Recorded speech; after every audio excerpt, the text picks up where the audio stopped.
Dragon is in countdown. Falcon 9 is in startup.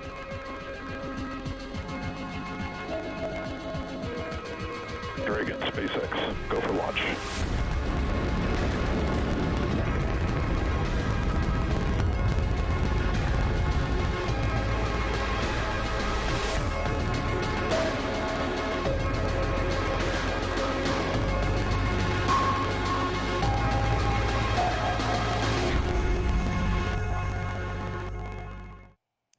You are looking live at Launch Complex 39A at Kennedy Space Center.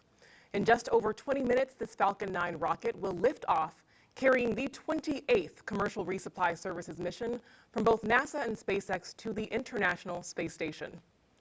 Good morning, and welcome to live coverage of the CRS-28 launch. I'm NASA's Jasmine Hopkins. Fueling of the Falcon 9 began about 15 minutes ago, and we're counting down to an instantaneous launch at 11:47 a.m. Eastern Time. This mission will deliver about 7,000 pounds of science, supplies, and equipment to the space station. And these missions help NASA and our partners continue research to better our life right here on Earth and help us as we explore deep space. Let's go now to SpaceX headquarters in Hawthorne, California, where Zachary Lupin is standing by to tell us more about the vehicle supporting today's mission. Zach? Thanks, Jasmine. Hello, everyone. My name is Zachary Lupin, and I'm an avionics reliability engineer here at SpaceX. And it's great to be covering today's mission in partnership with NASA. On your screen right now is a live view of SpaceX's two-stage Falcon 9 rocket with our Dragon spacecraft at the very top. Dragon is one of the few vehicles that can deliver significant cargo to the space station and the only vehicle that can deliver cargo from it. And to date, Dragon has visited the station 37 times and transported 280,000 pounds of cargo back and forth from the orbiting laboratory. Below Dragon is our Falcon 9 vehicle, which is actually two rockets in one. The lower part, also the largest part of the rocket, is called the first stage. It has 9 Merlin 1D engines, which accelerate the vehicle through the Earth's atmosphere and into various orbits in space. At the top of the first stage is the black inner stage, and above that is the Falcon 9 second stage. Now, the two stages will separate about 2.5 minutes into flight, and then the second stage will ignite its single Merlin vacuum engine, or MVAC engine, which is the 10th engine on the rocket, to carry Dragon to its desired orbit. Now, during today's mission, you will notice a shorter nozzle attached to our second stage. We are flying a shorter nozzle when we don't need as much performance to get payloads to their final destination. Now, for those of you following along, today marks SpaceX's 38th launch this year, 4th Dragon flight in 2023, and 237th mission overall. Now, Falcon 9 and Dragon were both designed with reflight in mind, and the vehicle hardware is built to support multiple missions with minimal refurbishment. Today's Dragon is flying for its 4th time and also marks SpaceX's 20th reuse of the vehicle. And the Falcon 9 first stage is flying for its 5th time, and we plan to recover and fly both the vehicle and the spacecraft again in the future. So far, we've reflown 170 first stages, including both Falcon 9 and Falcon Heavy, and we're planning to recover this booster on our drone ship, a Shortfall of Gravitas, which is currently stationed off the coast of Florida in the Atlantic Ocean. And if successful, this will mark the 198th recovery of an orbital-class rocket. Now, as the clock ticks closer to T0, let's head over to NASA's Megan Cruz at Cape Canaveral to talk about today's weather. Megan? Thank you, Zach, and good morning, everyone. Welcome into Hangar AE at nearby Cape Canaveral Space Force Station. This is where I can monitor the launch team as they take us through today's countdown. So far, hearing a lot of good things over the nets. The vehicle is healthy, the team working no issues, the range is green, meaning our path from here to the International Space Station is clear and safe, and the weather, which has been the issue all weekend, forcing the team to stand down Saturday and Sunday attempts. Today, we are 80% go. You can see those watch items on the bottom left of your screen. Launch Weather Officer Arlena Moses will be monitoring a few showers she expects to move into the area during launch. And I know some of you out there, you might be thinking it seems a little windy out here, but those winds are well below any concerns for launch. And as for the weather around the booster recovery area yesterday, high seas kept us from launching, but today, check out this live look from SpaceX's drone ship out in the Atlantic. Conditions are still a little rough out there, but better than yesterday, hence again that 80% go for launch in just about 17 minutes. So right now, SpaceX is fueling Falcon 9 RP-1, or rocket-grade kerosene load, is complete. Super-chilled liquid oxygen is being loaded into the first and second stage. You see those white clouds, completely normal. That's some of the liquid oxygen venting off. SpaceX vents off some of that LOX to maintain the right pressure in the tanks, and those clouds form when the liquid oxygen makes contact with Florida's humid air. Our instantaneous launch opportunity today, 11:47 and 0 seconds Eastern Time, if we want to dock with the International Space Station on Tuesday, June 6th. For more on that, let's head over to Shaniqua Vereen inside NASA's Mission Control Center. Thanks, Megan, and welcome to the International Space Station Flight Control Room. I am Shaniqua Vereen, live at the Johnson Space Center here in Houston, Texas. The team of flight controllers at Mission Control Houston today is being led by Flight Director Scott Stover. Teams here in Mission Control will really jump into action tomorrow night into early Tuesday morning as Cargo Dragon approaches the International Space Station. There are currently 7 crew members living and working aboard the station. Expedition 69 consists of NASA astronaut Frank Rubio, Dmitry Petelin of Roscosmos, Sultan Anayati from the United Arab Emirates, Woody Hoberg and Stephen Bowen of NASA, Andrei Fedyayev, and Commander Sergei Prokopyev of Roscosmos. As Cargo Dragon approaches the International Space Station in the morning hours of June 6, NASA astronauts Frank Rubio and Woody Hoberg will be monitoring the arrival from the station's cupola. Cargo Dragon will remain attached to the International Space Station, its zenith port of the Harmony module, for about 1 month, being one of 2 Dragons joining Crew Dragon Endeavour before being packed up with critical science and supplies that will splash down off the coast of Florida for that science to be analyzed back here on Earth. Everything is still a go from the Mission Control Center here in Houston, and we're looking forward to welcoming another Dragon to the International Space Station. So for now, we'll head back out to Kennedy. Jasmine? Thank you, Shaniqua. Now we are about T-minus 14 minutes and counting from liftoff of CRS-28, so let's talk about the science. New experiments will soon arrive on the space station. Thunderstorm observation equipment could improve research on Earth's climate and weather. And astronauts will be growing a second generation of plant seeds in space to see if gene changes transfer to future generations. And those are just some of the experiments joining the hundreds of ongoing investigations already aboard the orbiting lab.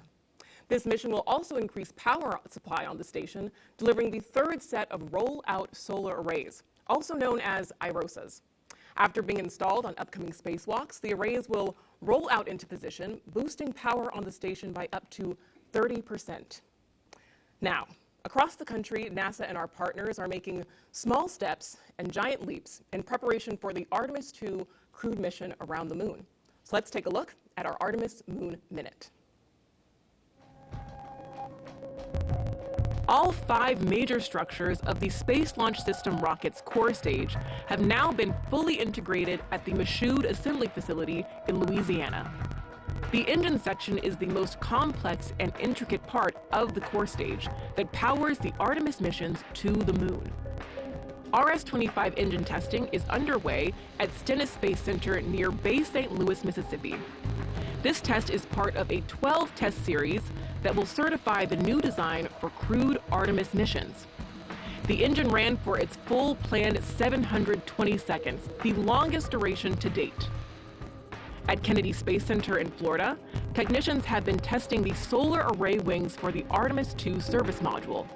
Orion will have 4 solar wings drawing in 11 kilowatts of power from the sun. Some of the avionics for Artemis II have already been to space. Technicians finished cleaning and removing avionics on the Artemis I crew module, which will be used on the Orion capsule for Artemis II in 2024.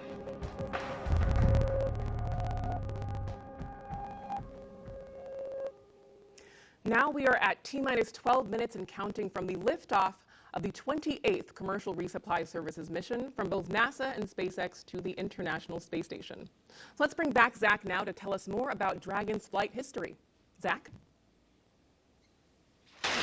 Thanks, Jasmine. For those of you following along, you'll know that it's already been a very busy year and couple of weeks for Dragon vehicles at the International Space Station. CRS-28 marks SpaceX's 4th Dragon mission of 2023, following the launches of Crew 6, CRS-27, and AX-2.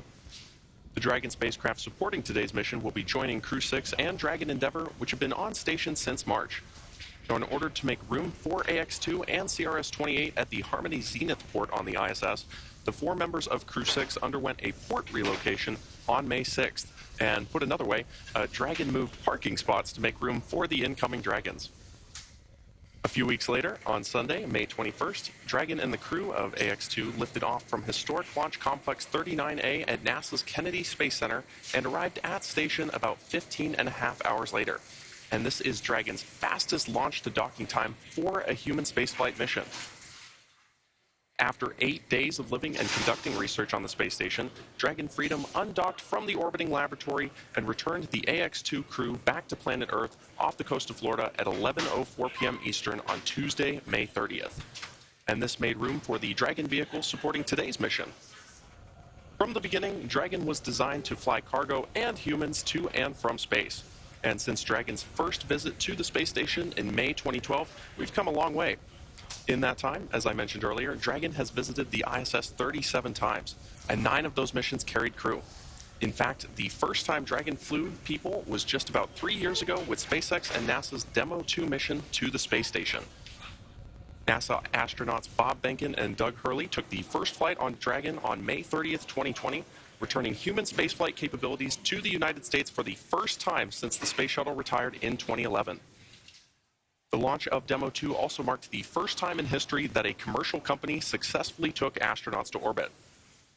And since then, SpaceX has launched a total of 10 human spaceflight missions to space. And to help enable greater flexibility for future Dragon missions, SpaceX is preparing our neighboring pad, Space Launch Complex 40 at Cape Canaveral Space Force Station in Florida, to support both cargo and crew missions. As we fly more and more people to and from space, human spaceflight becomes more accessible and creates more opportunities for humanity to become a spacefaring civilization. And now I'll turn it back to Jasmine at KSC to take a look at one of the payloads flying on today's mission. Jasmine? Thank you, Zach. One experiment on CRS-28 could be used to predict your risk for certain diseases, aging, and how our bodies heal. Earlier this week, I got the chance to speak with the brains behind Genes in Space 10. Joining us now is Christine Onwaha, a high school student from East Chapel Hill, North Carolina. Welcome, Christine. Thanks for having me. Of course, happy to have you here. So can you tell us a little bit about how you're feeling a high school student with your experiment heading to the International Space Station? It's honestly a dream come true. This idea started off originally in my head, and now it's going to be a reality pretty soon, so I'm really excited. Of course, we love that excitement, Christine, and we cannot wait to see your dreams realized. Can you break down what is the Genes in Space 10 experiment? The experiment involved telomeres, and these are the repetitive sequences that cap the ends of our chromosomes. On Earth, telomeres normally shorten as we age, but for astronauts in space, they actually appear to get longer. And so with that, I developed an experiment to see if that process could be linked to the activity of stem cells. Now, in the development of that experiment, something really important was measuring telomere length.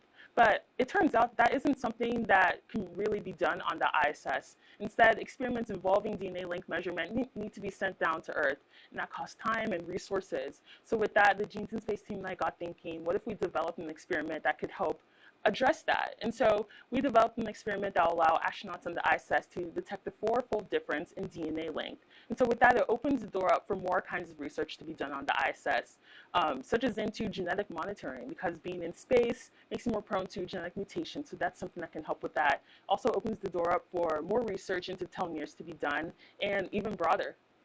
Christine, that is so exciting. And your experiment was chosen out of over 600 applications. So what advice do you have for students who are also interested in this opportunity? Yeah, I would just encourage other students to just explore their passions in space biology and pursue it as best as you can.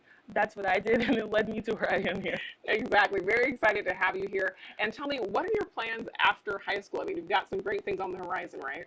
Yeah, so in the fall, I'll be headed off to UNC Chapel Hill. I'm planning on studying either biology or biochemistry, and I'm really excited to get more involved with biological research in the future, especially space biology. Of course. Thank you so much for joining us today, Christine. Thanks for having me. Thanks again to Christine for speaking with us. And she is not the only student experiment going up on CRS-28. STEM engagement is very important to us here at NASA for the future of the Artemis generation. All right, now we are just about 7 minutes and counting until liftoff of CRS-28. So let's bring back Megan here on Florida's Space Coast and Zach live at SpaceX headquarters in Hawthorne, California, to walk us through the final moments of the countdown. Take it away. Thanks, Jasmine. It's T-minus 6 minutes and 50 seconds, and the SpaceX team is currently working no significant issues, and the vehicle is healthy. Weather is currently 80% go, and the range is ready to support today's mission. At this point, Rocket Propellant 1, or RP-1 fuel, is completely loaded on the second stage and nearly complete on the first stage. Liquid oxygen, or LOX, loading is currently underway on both stages and will complete at the T-minus 2 minutes mark to launch. We're also loading helium gas into both stages. Falcon 9 uses helium as a pressurant to backfill the propellant tanks as LOX and RP-1 are consumed by the Merlin engines during ascent. Helium load began before the broadcast went live and will continue to top off until about a minute and a half before launch. And about 40 seconds ago, SpaceX performed the engine chill.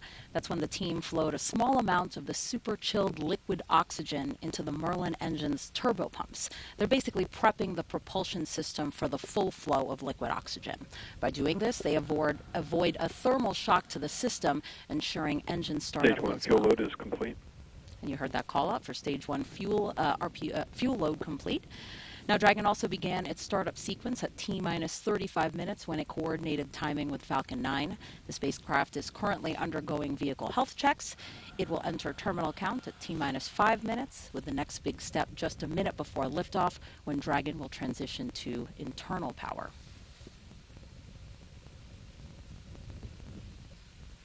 Now, you may have noticed those white clouds around the vehicle. Those are completely normal. They are chilled gas above the LOX tank with liquid surface that we vent overboard to maintain pressure in the tank as needed.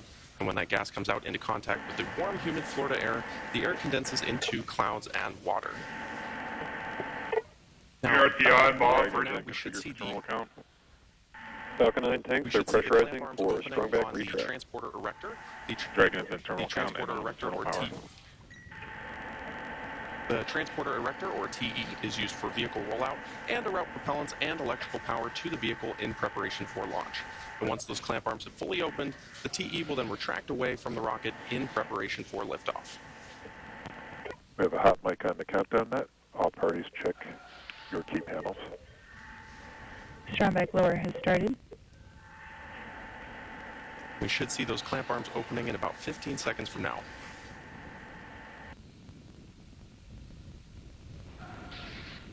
Now, those clamp arms are located just below the trunk of the vehicle, which is beneath the Dragon spacecraft.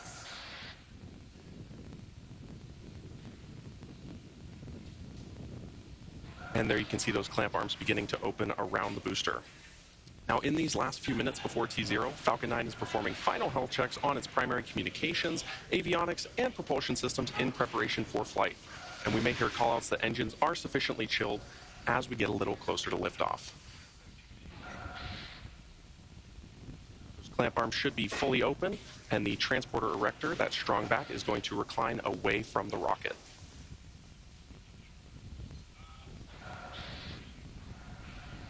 Now, you may have noticed in some of these shots, the Falcon 9 booster supporting today's mission is covered in quite a bit of soot, and that is because it previously supported NASA Crew 5, GPS 3, Space Vehicle 6, Inmarsat 6 F2, and 1 Starlink mission.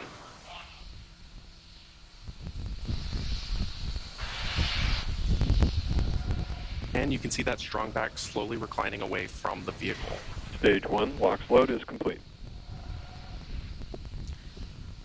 This launch will bring about 7,000 pounds of hardware, crew supplies, and science to the space station. One research project will study the effects of space on human DNA. Another will study the effects on plant DNA. Findings from both could help us advance things here on Earth, but also prepare us for future, farther missions into space. And Dragon will be docked to the space station for about a month before returning home. Now, checkouts of the second stage thrust vector control actuators are now underway.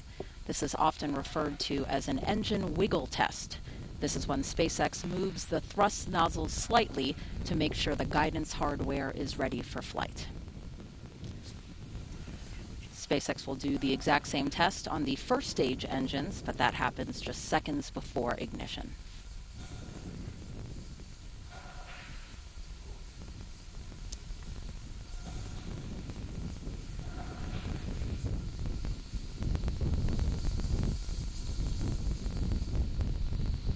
Now, Dragon is also performing its final health checks to make sure all of the vehicle's primary systems are ready for Stage its 2 lock rendezvous load is with the complete. International Space Station. Dragon is And there's that call out that Stage 2 LOX loading is complete. That wraps up propellant loading for both stages of the Falcon 9. And as I mentioned earlier, you may have seen those white clouds around the vehicle. Ground gas Those closeout. clouds you see are the chilled gas above the LOX tank liquid surface that we vent overboard. And when that gas comes out in contact with the warm Florida air, the air condenses into clouds and water. Now, Dragon is about to transition into internal power. Also, Falcon 9 computers will then enter startup mode, which is when the Falcon 9 flight computers take control of the countdown, guiding the rocket through the last seconds before liftoff. We should hear a call out about startup shortly. Falcon 9 is in startup. Dragon is in countdown. Both stages are now pressurizing for launch. At T-minus 45 seconds, we'll hear the SpaceX launch director verify go for launch. Go for launch. There you go. And at launch, the International Space Station will be flying 260 miles over the North Atlantic, south of St. John's, Newfoundland. T-minus 30 seconds.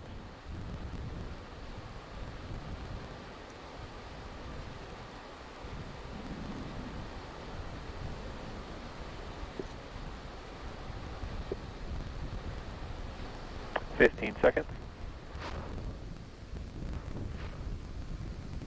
T-minus 10, 9, 8, 7, 6, 5, 4, 3, 2, 1. Ignition, engines full power, and liftoff of PRS-28. Go Falcon, go Dragon. Liftoff of about 7,000 pounds of science and cargo, including a new pair of solar arrays to boost power on the space station.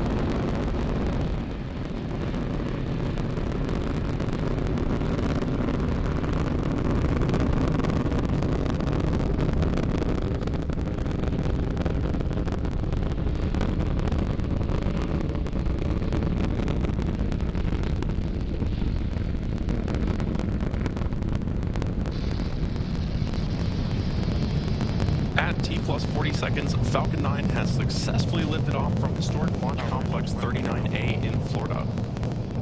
And we're now coming up on max Q in about 20 seconds from now. And this is the point of maximum aerodynamic pressure that the vehicle will go through during its flight. And there's that call out that Falcon 9 is supersonic, traveling faster than the speed of sound.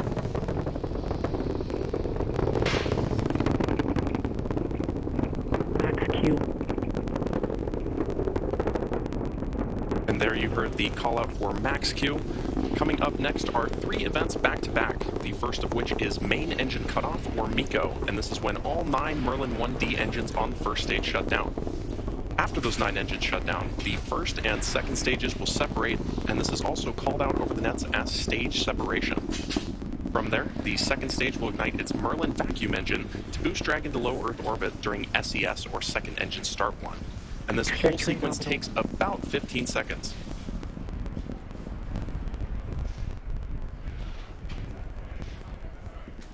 Should be expecting that call out for main engine cutoff in about 40 seconds from now.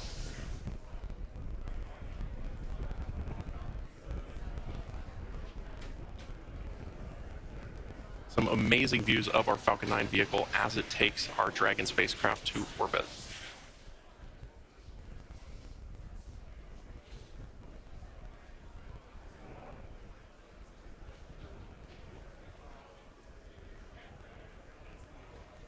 And in just about 10 seconds, we should see that main engine cut off.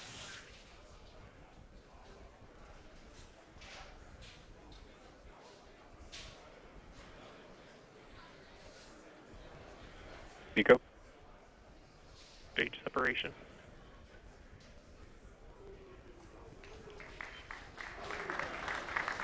In back ignition. And there you heard those callouts and probably saw on your screen, main engine cutoff, followed by stage separation, and then second engine start 1. As I mentioned earlier, we're flying an MVAC nozzle, a shortened MVAC nozzle on our second stage. If you're just tuning in, you're watching a live webcast for the 28th commercial resupply mission to the International Space Station for NASA. This is SpaceX's 38th mission for 2023 and the 4th Dragon flight to the International Space Station this year. We lifted off from Kennedy Space Center's historic Launch Complex 39A just about 3.5 minutes ago. Now on your screen, on the left side, you can see our Falcon 9 first stage, which is going to descend back towards Earth, and the second stage on the right side of your screen, which is carrying the Dragon spacecraft. Now, as a reminder, today's mission marks the 5th flight for this Falcon 9 booster. Falcon 9 booster, which previously supported the Crew 5, GPS-3 Space Vehicle 6, Inmarsat 6F2, and 1 Starlink mission. In order to make its way back to our drone ship, a shortfall of gravitas, the Falcon 9 first stage has 2 more burns to execute. The first is the entry burn, where 3 of the Merlin engines will reignite. This helps slow the stage down as it re-enters the upper part of the Earth's atmosphere. The entry burn is followed by the landing burn, and this is a single engine burn that brings the vehicle's speed down rapidly in order to land on the drone ship. Now, occasionally with the Falcon 9 first stage on the left side of your screen, you may see some small white puffs, and those are nitrogen gas bursts that are used for attitude control. You can also see there on your screen a pair of the hypersonic grid fins. Falcon 9 is equipped with 4 of these grid fins, which are comprised of titanium, and they are positioned near the top of the first stage. Once in the atmosphere, stage 1 is only using the grid fins for steering as it makes its return to Earth. And these grid fins orient the rocket during re-entry and guide the rocket during its descent.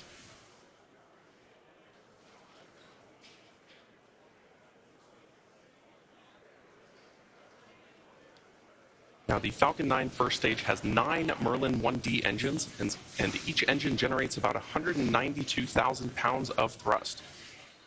On the second stage is the MVAC engine, which has a slightly wider nozzle, and the vacuum engine generates about 203,000 pounds of thrust.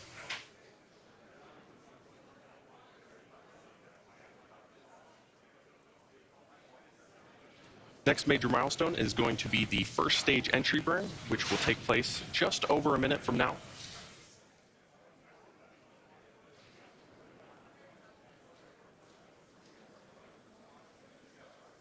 There you can see an amazing view of our stage 2 with its shortened MVAC nozzle.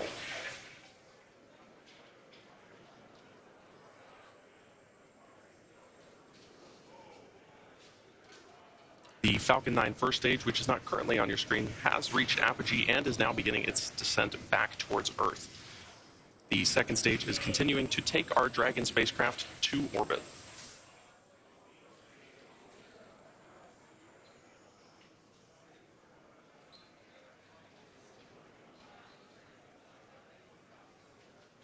We should see that first stage entry burn begin in about 15 seconds from now on the left side of your screen.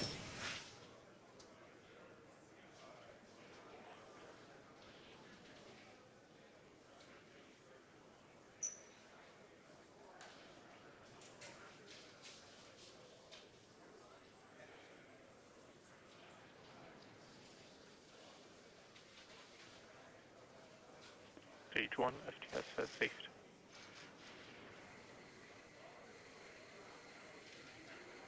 Stage 1 entry burn. The second stage on the right side of your screen. And there's that call out for stage 1 entry burn startup on the left side of your screen. The second stage is continuing to take our Dragon spacecraft to orbit. Now again, the entry burn is the first of 2 burns that the Falcon 9 booster performs before landing on our drone ship. Stage 1 entry burn shutdown. And there's that confirmation of stage 1 entry burn shutdown. As we get closer to first stage landing, it's good to note that the Falcon 9 first stage is equipped with 4 landing legs made of state-of-the-art carbon fiber with aluminum honeycomb. These landing legs are placed symmetrically around the base of the rocket and deployed just prior to landing. And if successful, this landing will mark the 198th time that we've recovered a first stage booster, including both Falcon 9 and Falcon Heavy missions.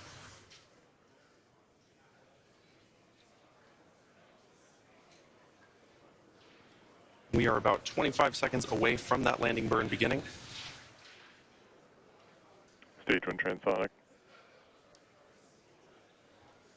Now, as the rocket descends through the Earth's atmosphere, this really puts deceleration into perspective. In the span of less than a minute, we'll have reduced from twice the speed of a jet all the way down to 0 as the rocket lands. And as Falcon lands, we may also hear a call out that the second engine will shut off around the same time.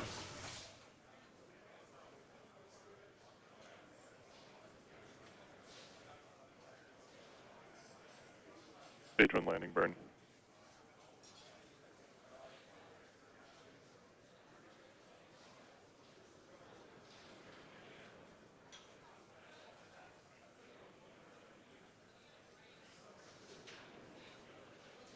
Landing leg deployed.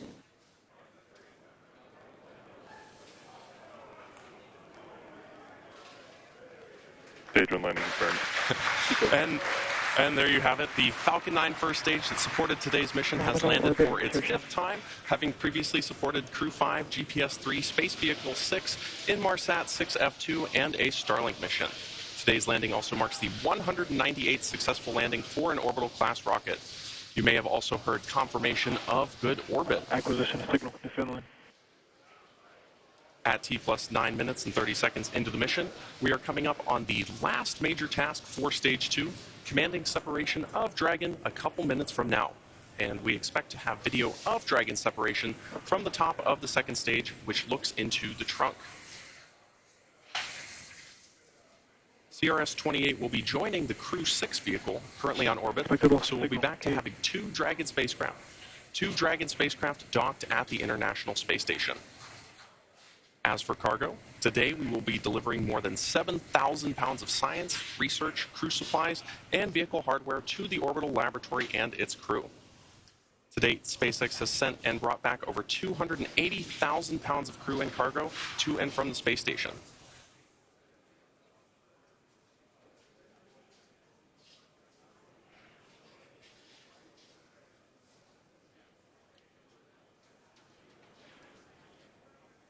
And we should be seeing Dragon separation about a minute and a half from now. As a reminder, this is the 4th flight for this Dragon capsule, having previously supported CRS-21, CRS-23, and CRS-25 to the space station. Today's flight also marks the 20th reuse of a Dragon vehicle overall. Now, Dragon has 16 Draco thrusters on board, each with the capability to deliver 90 pounds of force. There are 4 pairs of 3 thrusters spaced evenly around the capsule, as well as 4 forward bulkhead thrusters underneath the nose cone. Now, notably, today's Dragon does not have super Draco thrusters, seats, or life support systems, as it's not carrying crew. And this saves on weight and space, and also allows for a faster refurbishment time.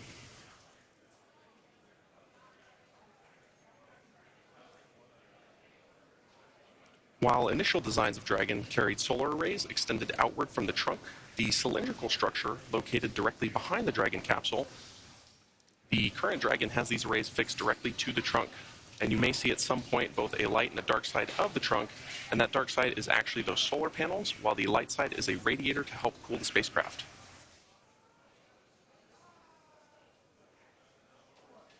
And speaking of solar panels, you can see on your screen right now the solar panels that we will install on the International Space Station.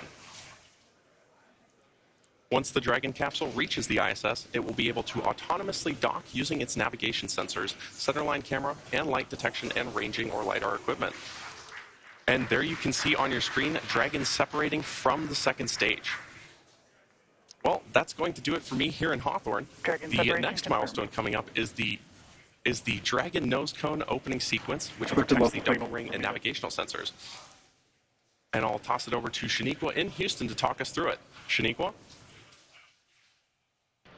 Thanks, Zach. Everything is still going well back here in Mission Control Houston. Right after Dragon separated, it began a series of automatic checkouts, including small firings of the Draco maneuvering thrusters. The next milestone is nose cone deploy. The nose cone protects that docking hardware and rendezvous and tracking elements on top of Dragon during ascent. The nose cone deploy uncovers the 4 forward bulkhead thrusters, which Dragon will use for its major burn maneuvers. And we do have confirmation that that nose cone deploy sequence has begun. Again, major burn maneuvers will be Dragon nose cone deploy uncovers those major hardware. It will also uncover Dragon eyes, that rendezvous and tracking hardware that allows Dragon to know where it is in space and how to find the space station. Once open, the nose cone will stay in that position until the very end of its mission, closing prior to re-entry to provide some of that additional protection to the same hardware during re-entry. It does take about 5 minutes for a nose cone to open. We are looking for 12 hooks, 2 sets of 6 that will open here, and once open, we will see the nose cone deploy. Again, that sequence has begun, and we'll be waiting to hear once all 12 hooks are open.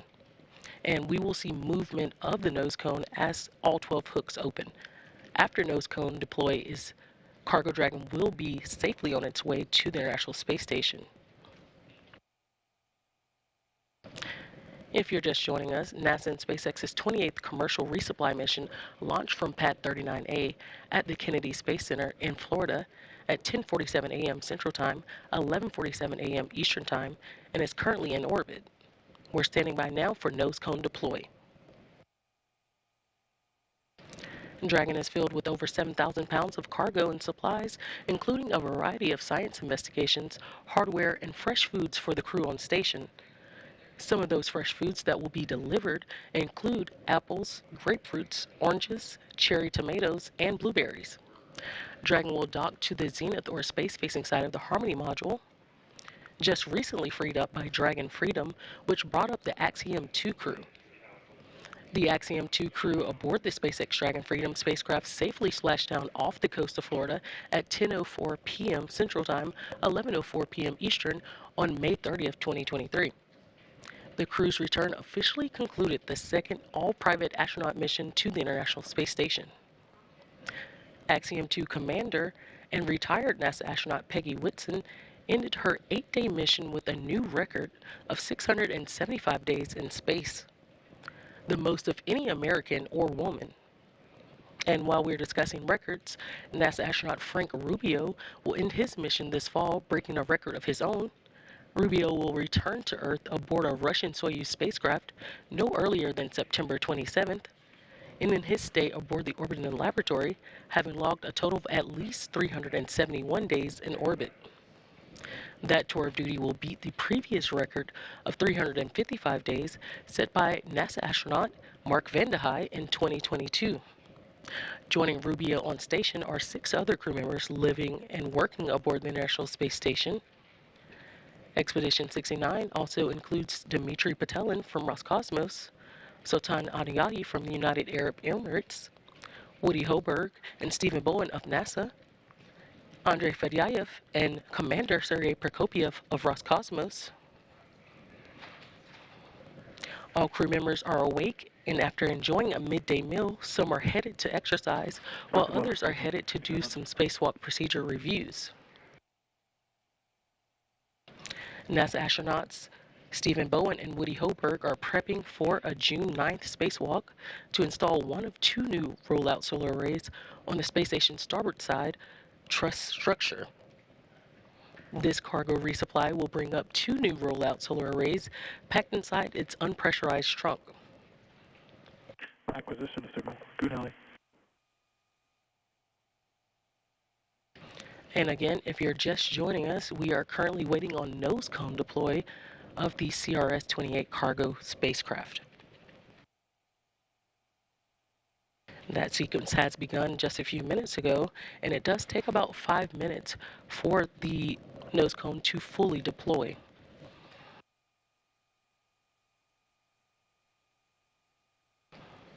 After confirmation of nose cone, that the nose cone has been deployed, we will have a special guest join me for a quick interview. He will talk a little more on what Dragon is bringing up and its benefits to the International Space Station.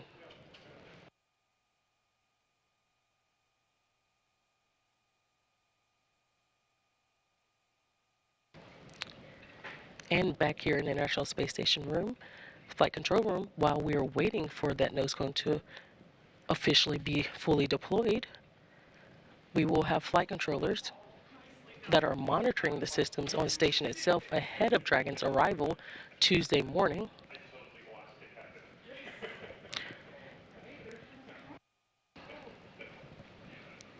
Again, once the nose cone is fully deployed, we will have Cargo Dragon on its way to the International Space Station. Once Dragon does cross that approach ellipsoid, which is that mythical sphere around the space station, flight controllers here in Mission Control Houston will begin joint operations with SpaceX teams in Hawthorne, California. Again, we will have NASA astronauts Frank Rubio and Woody Hoburg, who will be monitoring the approach and arrival of Dragon, with a planned docking time on Tuesday morning at 4:50 a.m. Central Time, 5:50 a.m. Eastern Time. Once Cargo Dragon is docked to the station, Rubio and Hoburg will begin hatch operations to open the hatches between the International Space Station and Cargo Dragon.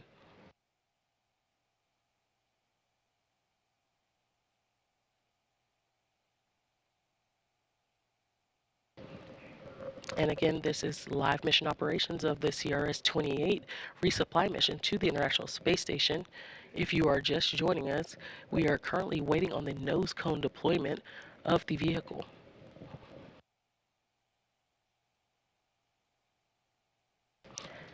And we currently see that nose cone currently opening.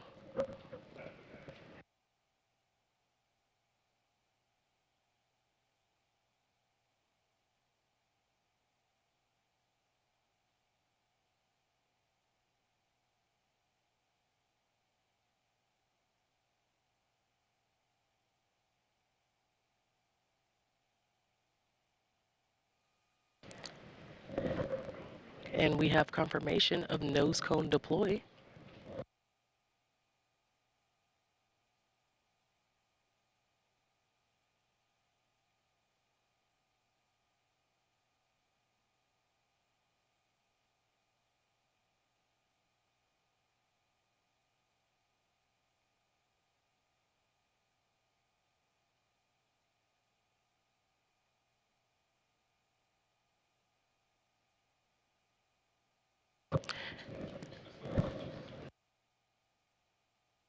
And there we have it. We have nose cone confirmation of deployment. And now joining me on the phone is manager of the International Space Station Transportation and Integration Office, Phil Dempsey. Hi, Phil. Hey, Shaniqua. Thanks for joining me. And as we get into it, can you outline the major activities for the crew with CRS-28? I know we talked some of what's being brought up, but can you go a little more in depth for us? Sure. During this mission, there's quite a bit of research that has to be done. So the crew will start, unloading the Cargo Dragon. There'll be actually quite a bit of research that's done in time to complete it and return those samples to the ground at the end of this dock mission. As well as that, we're carrying up some IROSs, external solar arrays that have to be installed with a couple of VDAs during this mission. Of course, and these resupply missions, just like you mentioned, are delivering science, hardware, and other cargo to the station. I know one key delivery on CRS-28 includes a pair of ISS rollout solar arrays. Can you discuss what the plan is for these arrays and what the importance is for station? Yeah, absolutely. So as you know, the ISS program is extending operations to 2030. The robustness of the vehicle has been one of the key factors in our ability to do so. One thing we've seen is expected degradation of solar array performance over time. So these IROSs will enable us to get back to beginning of life power levels. With this pair on the SpaceX 28 mission, we'll have augmented 6 of our 8 power channels further enabling the ISS program to continue full research utilization without interruption. That's why we're here in the first place. Thank you. And as always, I know it's a busy time aboard the International Space Station with cargo vehicles coming and going and multiple planned spacewalks. How complex will the next few months be for the station program and the global partnership? Sure. Well, as always, there's a lot going on. First we have the spacewalks to install the IROSs, which I just mentioned. Those are actually some of the most complex that our crew performs. Not long after completing those, we're looking forward to the NG-19 cargo resupply mission later this summer, bring up more critical supplies and research. And then we're not too far away from the next crew rotation missions on both the SpaceX Crew Dragon and the Soyuz spacecraft. So we're definitely looking at some complex choreography, but we've got extremely capable teams across the world making it all happen. Thank you so much. And we again appreciate you for joining us today. All right. Thank you, and have a great day. It's good to see a good launch today. Perfect. Thanks, Phil. Join us again early Tuesday morning at 3:15 a.m. Central Time for live coverage of docking for CRS-28. Again, everything is on track on the International Space Station side, so that'll do it for us here in Mission Control Houston. Now back over to you, Kennedy. Jasmine? Thank you, Shaniqua. Yet another beautiful launch from Florida's Space Coast. And that's going to wrap up our launch coverage of the 28th Commercial Resupply Services mission from NASA and SpaceX. Thanks again for joining us, and we'll leave you with a replay of today's launch. Until next time, go NASA, go SpaceX, and go CRS-28.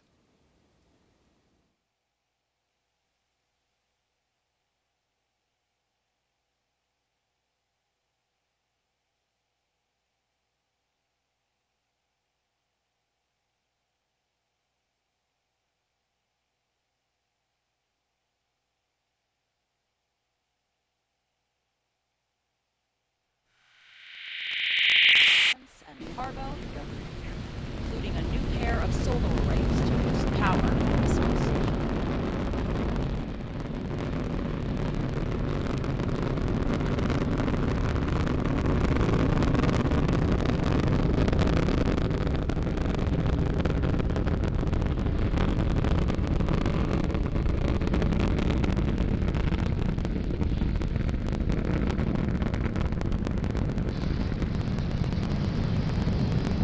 At T+40 seconds, Falcon 9 has successfully lifted off from historic Launch Complex 39A in